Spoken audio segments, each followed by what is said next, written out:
Bonjour tout le monde. Nous voilà en 1941 et officiellement l'Amérique entre en guerre après l'attaque de Pearl Harbor. Le film Citizen Kane sort dans les salles et c'est d'après les critiques mondiales un des films les plus importants du XXe siècle. C'est le premier film d'Orson Welles.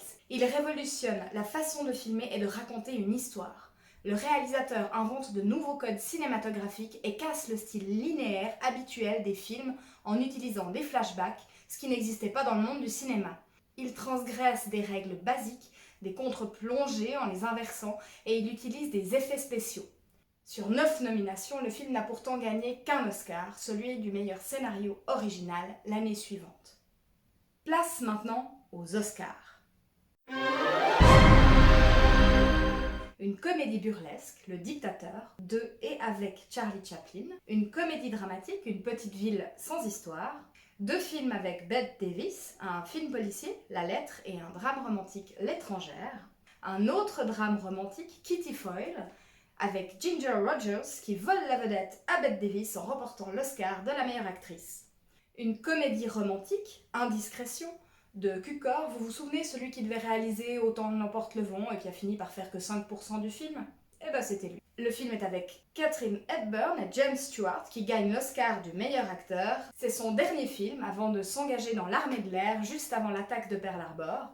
Il a tourné avec les plus grands réalisateurs de son temps, comme George Cukor, Ernst Lubitsch, Anthony Mann, Henry Hathaway, John Ford ou encore Frank Capra. C'était lui, le jeune banquier dont vous ne l'emporterez pas avec vous. Et il est un des acteurs fétiches d'Alfred Hitchcock et a été à l'affiche de 4 de ses films. La Corde en 48, Fenêtre sur cour en 54, L'homme qui en savait trop en 56 et Sueur froide en 58.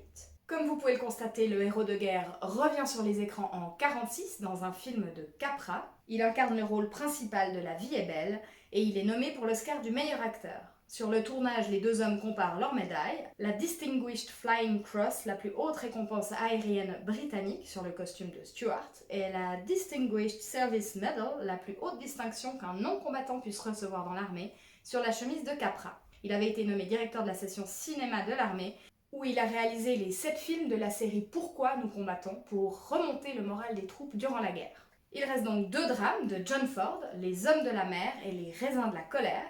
Pour ce film-là, il bat Hitchcock en gagnant le prix du meilleur réalisateur. Et 2 films réalisés par Alfred Hitchcock, un film d'espionnage, Correspondant 17, et un thriller, Rebecca. Le producteur Selznick gagne d'ailleurs l'Oscar du meilleur film 2 années consécutives avec Autant n'emporte le vent en 1940. Rebecca a donc gagné l'Oscar du meilleur film en plus de 9 autres nominations. Après La Taverne de la Jamaïque en 1939 et Avant les oiseaux en 1963, Rebecca est la 2e adaptation d'un livre de Daphné du Maurier par Alfred Hitchcock. Hitchcock comptait d'ailleurs sur la popularité du livre pour promouvoir son film. Un slogan disait « You loved the novel, you live the film ». Vous avez aimé le livre, vous vivrez le film. Rebecca est le premier long métrage réalisé par Alfred Hitchcock à Hollywood. Le film termine l'année 40 au sommet du box-office américain et c'est le seul film dans toute la filmographie du cinéaste à gagner l'Oscar du meilleur film. Oscar qui est attribué au producteur et non au réalisateur comme on pourrait le croire. Lors de son arrivée à Hollywood, Hitchcock ne s'est pas fait que des amis. Pendant l'écriture du film Rebecca, le cinéaste a coécrit un premier jet de l'histoire du film et a été exclu par son producteur, David O. Selznick, du processus scénaristique pour la première et unique fois de sa carrière. Et il n'a pas été crédité au générique.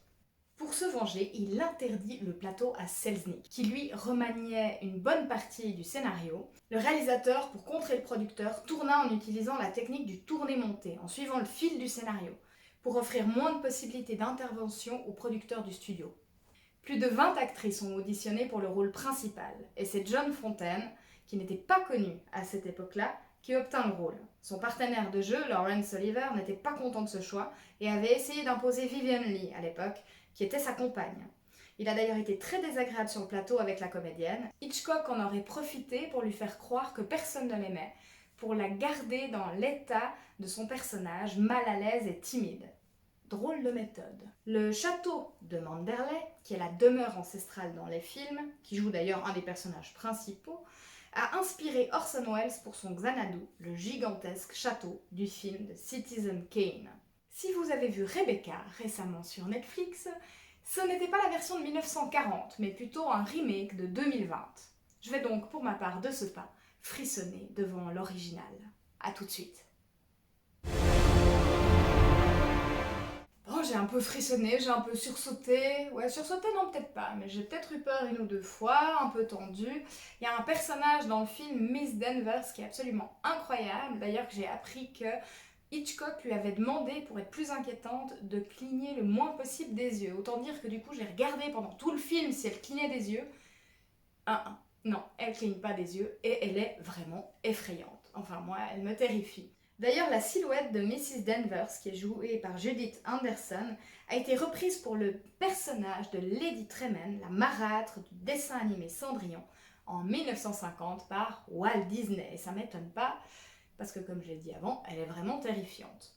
Comme on le sait, Alfred Hitchcock fait toujours des caméos dans ses films. Pour cette fois-ci, ce n'est pas trop compliqué de deviner qui il est, si on sait que c'est dans la dernière partie du film. Et je vous donne un petit indice, il porte un chapeau.